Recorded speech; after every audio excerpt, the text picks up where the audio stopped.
Good morning, dear students. We are going to discuss venous drainage of lower limb today. So, the venous drainage system of lower limb consists of three set of veins. We have deep veins, we have superficial veins, we have perforating veins. All veins contain delicate one-way valves that normally open to allow blood to flow towards the heart and prevent blood from flowing in a retrograde fashion after the valves close. That means it will prevent the reverse flow of blood. It will allow the blood to flow in such a way that it is reaching the heart. Now let us classify these veins.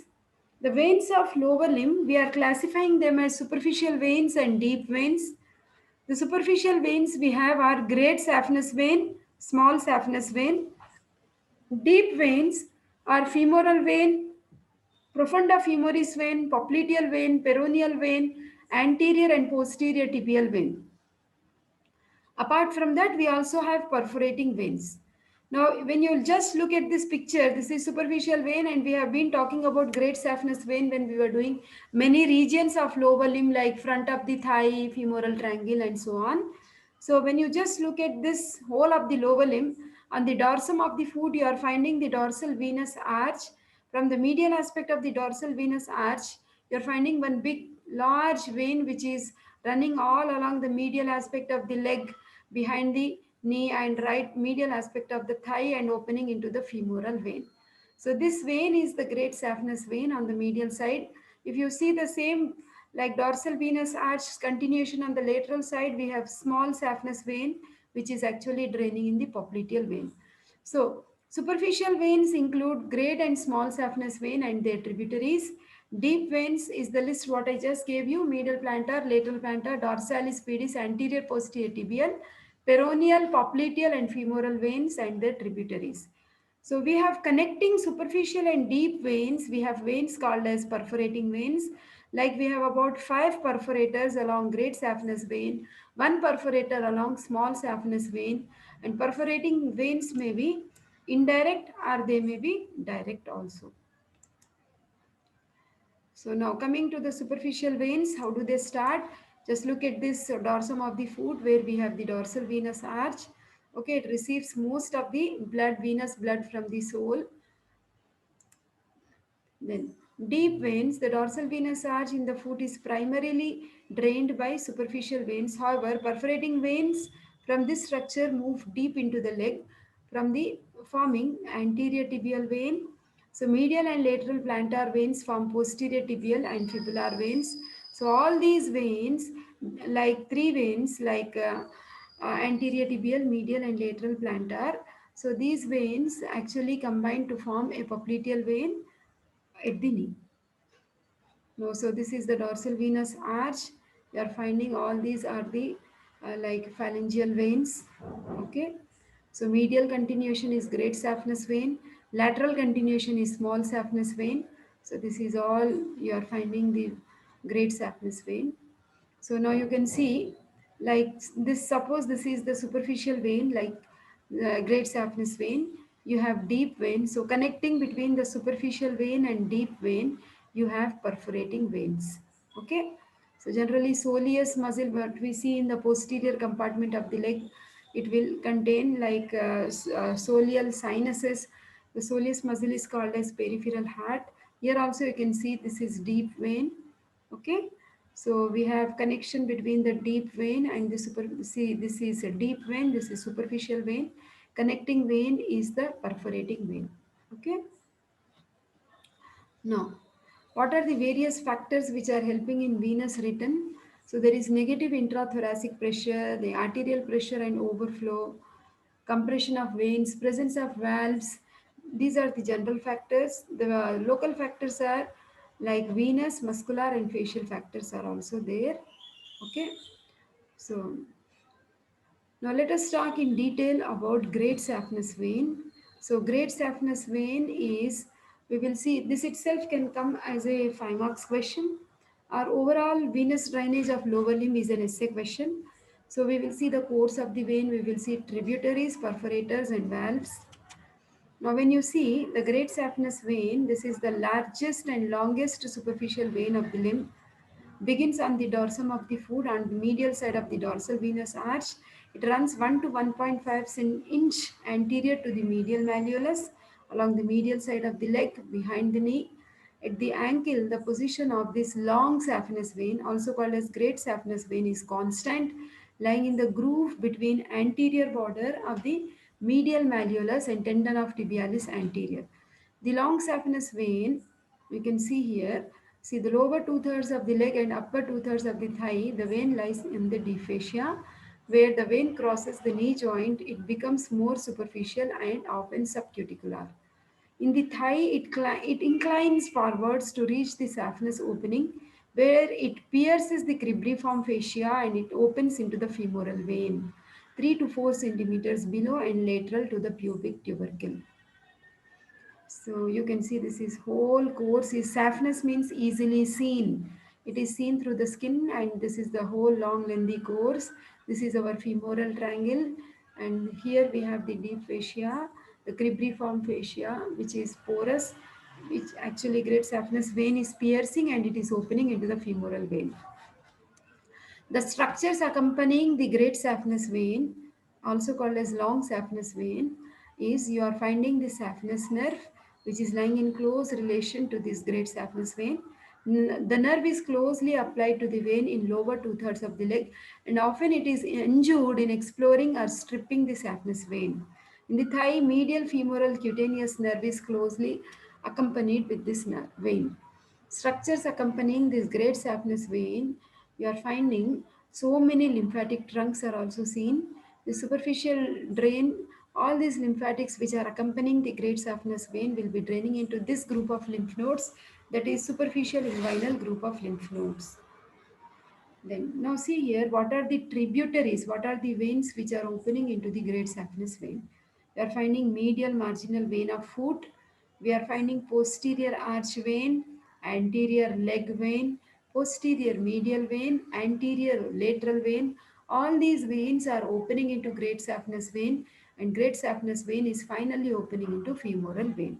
So this is the list of all these veins what we have just seen. See the anterolateral vein, posterior-medial vein, superficial external pudendal vein, okay, superficial epigastric and superficial circumflex vein, then deep external pudendal vein, okay. So this great saphenous vein, like just below the knee, they receive posterior arch vein, this red in color, which collects the blood from posterior medial aspect of the calf, then anterior veins of the leg, okay, which is also called as stalking vein. It ascends across the shin and joins the great saphenous vein and posterior arch vein. Then there is a free anastomosis between great saphenous vein and short saphenous vein. Now first let us see, try to understand this picture. It's very easy. See, this long lengthy course is great saphenous vein. This is short saphenous vein. Now connecting them, we have certain perforating veins. Now at the ankle region, we have three perforators. Okay, medial side three perforators, lateral side one perforator. At the knee, we have below knee, we have one perforator. In the mid thigh region, at the adductor canal, also we have one perforator. So all these perforators directly or indirectly connecting the great saphenous vein with the short saphenous vein. Okay, so now there is a free anastomosis between the tributaries of short saphenous vein and venous arch connecting medial ankle and perforating vein. So this medial ankle perforating veins are connected with great saphenous vein in the lower third of the leg, this one. So you can see this is great saphenous vein, this is short saphenous vein. The dotted lines are nothing but perforators. Below knee are shown one, at the medial side of the ankle we are shown three, at the lateral side of the ankle we are shown one, at the adductor canal one. Now you can see the dissected specimen, like this picture is showing, this is our great saphenous vein which is moving all along the medial aspect. Finally, it pierces the cribriform fascia to open into the femoral vein. This is great saphenous vein and this underlying is femoral vein. Okay, and these are all tributaries what they are draining. Okay, superficial external pudendal, superficial external iliac, okay, all those superficial epigastric. So perforators, these are communicating veins between superficial and deep veins. We have direct and indirect perforating veins. So indirect perforating veins, these consist of small superficial veins which penetrate the deep fascia to connect with the vessel in muscle, and in turn they end in deep vein. That means directly they don't get connected to superficial and deep veins, but they pass through a network of venous channel in the muscle and then they get connected to deep vein. That is indirect connecting. Direct connecting in the sense, from the superficial vein, the vein is directly getting connected to deep vein. So those are direct perforating veins. Okay. So direct perforators we see in the thigh region at the level of adductor canal, also called as Hunter's canal, connects the long saphenous vein with femoral vein in the lower part of adductor canal. Above knee, so we have in the lower thigh and the medial aspect of long saphenous vein connect femoral vein via Dodds perforator. Okay. Above knee it's called as Dodds perforator. Below knee it is called as Boyd's perforator. Okay, they connect the long saphenous vein to posterior arch vein. Okay, with posterior tibial vein. So perforators at ankle on medial side, I said we have three: upper medial perforator, middle medial perforator, and lower medial perforator. All together we call them as Cockett's perforators. Okay, upper is actually lying at the junction of middle and lower one third of the leg. Middle is lying 4 inch above the medial malleolus. Lower is lying posterior inferior to the medial malleolus. Once you are done with great saphenous vein, then we have small saphenous vein. So small saphenous vein is coming from the lateral aspect of the dorsal venous arch, and then it goes and it is draining into the popliteal vein. Okay, small saphenous vein starts from the lateral malleolus, lateral end of the dorsal venous arch. It goes on the middle side of the back of the leg. It drains into the popliteal vein. So this small saphenous vein, it begins by the fusion of number of small veins below and behind the lateral malleolus. Here the vein runs with a large sural nerve, as you can see, up to the lower third of the leg. Small saphenous vein runs in upward up to the middle part of the popliteal fossa, where it passes deep to the fascia to enter into the popliteal vein. In the lower third of the calf, it lies on the deep fascia. This one, and covers it is covered by skin and superficial fascia. In middle one third of the leg, it enters the intrafacial compartment. In aponeurotic investment of gastrocnemius muscle. In the upper third of the leg, it penetrates the deep fascia to enter into the popliteal space and lies between two heads of the gastrocnemius muscles, which lies 1.25 centimeters below transverse skin crease behind the knee. So small saphenous vein is finally draining into popliteal vein. The structures accompanying are sural nerve. We see many lymphatic trunks also, which will be draining into popliteal group of lymph nodes. So short saphenous vein or small saphenous vein, it has lateral perforator, okay, so which is present at the junction of middle and lower third of the leg. It connects the small saphenous vein with peroneal vein. This is the peroneal vein. Okay. So now coming to the deep veins which lie along the branches of the artery. So corresponding to femoral artery, we have femoral vein, popliteal artery, we have popliteal vein, anterior tibial, posterior tibial arteries, we have anterior posterior tibial veins, medial lateral plantar veins, plantar venous arch, metatarsal veins, and digital veins. Only thing, we need to go in reverse direction. I kept this slide in this way because we know the venous arterial tree we know very well, hence venous drainage you have to go in reverse direction. Okay, so the deep veins you can see these are the medial and lateral like tarsal veins. Then we have anterior posterior tibial veins draining into fibular vein, also draining into popliteal vein, and popliteal vein draining into femoral vein. Femoral vein is draining into external iliac vein. Okay, that is. So popliteal vein, corresponding to the names of popliteal artery, we have popliteal vein. It will have the same tributaries what we generally study with popliteal artery. So deep veins, they lie in the deep facial plane and they are supported by powerful muscles of leg. So this is the list which I already told you. Okay. So the veins of the soul. I told you we should start in reverse direction because it is venous drainage. So we have medial plantar vein, we have lateral plantar vein corresponding to the arteries. Okay, and so deep venous system. These are actually we have digital and metatarsal veins in the sole, medial and lateral plantar veins, and they unite to form posterior tibial vein. Okay, so anterior tibial vein arises as vena commitans of dorsalis pedis artery. It passes posteriorly through upper interosseous membrane, joins posterior tibial vein to drain into popliteal vein. Iliac veins, internal and external iliac veins accompany their namesake arteries, same name arteries, like posteromedially to the arteries. So once you are done with the veins, we will see the applied aspects. So clinical aspects, you see, angiography is a picture where we generally view the blood vessels. So we generally help like palpation for pulses. This is all for blood vessels. Gangrene is due to non-availability of blood supply. You will see the degeneration of tissue. This is varicose veins. When the valves are not working, then you will see veins will become very much tortuous. So that condition is varicose veins. Okay. So then venogram is actually when you view the deep venous system. Okay, CT venogram where you will see all the veins. Okay, of the lower limb by making use of some contrast media. So varicose veins. The question may be framed like this if it is for essay. So the veins are seen in dilated, tortuous and elongated form with reversal of blood flow mainly due to valvular incompetence. That means valves are not working. We see such varicosities only in humans. Okay, include varicose veins in legs. As you can see here, you should have seen in old people such veins we usually see.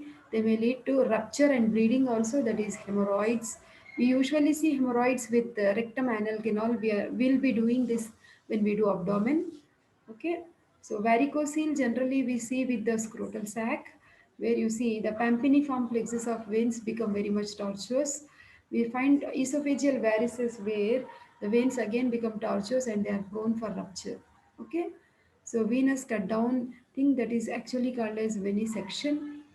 So generally, for coronary bypass operations, generally we make use of these superficial veins. Okay, but the direction we have to reverse. The valve's direction has to be reversed. So great saphenous vein can be used to replace blocked coronary blood vessel. That is coronary bypass surgery. Okay. Now see here we are just cutting the coronary like this great saphenous vein, and we are using it for coronary bypass surgeries. Okay, so this is the see the direction of valve is reversed. This is the normal direction, and you are just reversing it so that the flow of blood should be not towards basically when you see the veins are pumping the blood towards the heart, but now the blood should move away from the heart. So valve's direction we are changing so as to allow the blood to move towards the heart. Okay, that is reversing the direction of valves. Okay, so in the place of coronary arteries, when they are blocked, we can make use of this great saphenous vein or small saphenous vein. Only thing is, functionally now it works as an artery because the direction of valves is reversed. Okay, so that is coronary artery bypass grafting. Okay, so you can see one more picture where you are seeing these varicose veins. So if these varicose veins are ruptured and if they are not draining the blood properly, it may lead to varicose ulcers also. Okay. Thrombophlebitis is a condition where you will see there is inflammation of these blood vessels. Okay. So which may lead to deep vein thrombosis also. That is, thrombus is the formation of blood clot, and once it starts moving, it can block any part of the cardiovascular system. So that finishes the venous drainage of lower limb. Thank you.